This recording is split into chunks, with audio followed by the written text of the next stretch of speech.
Welcome to the Rim Break Rodeo. We hope this video helps.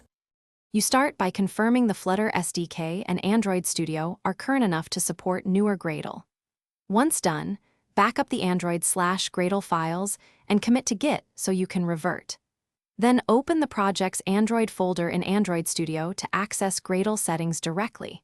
You need the IDE view because you'll edit wrapper and build files, sync, and inspect plugin compatibility. Make sure to note current Gradle/wrapper properties and plugin versions before changing anything. You will now update the Gradle wrapper and Android Gradle plugin together because they must match. Change Gradle wrapper, properties distribution URL to the desired Gradle version, then update build. Gradle class path for COM, Android, Tools, Build, Gradle to the matching plugin version.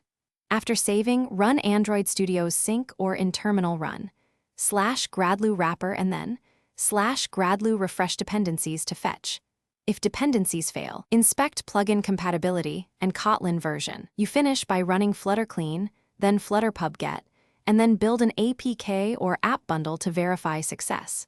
If you see compile errors, address them by updating Android X artifacts, increasing min SDK where required, or bumping dependency versions to compatible releases.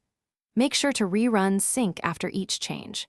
If problems persist and block progress, restore your backup and perform the upgrade incrementally. Step up Gradle and plugin versions one release at a time to isolate the breaking change.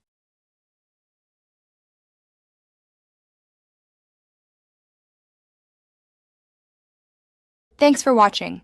Consider subscribing if we helped you.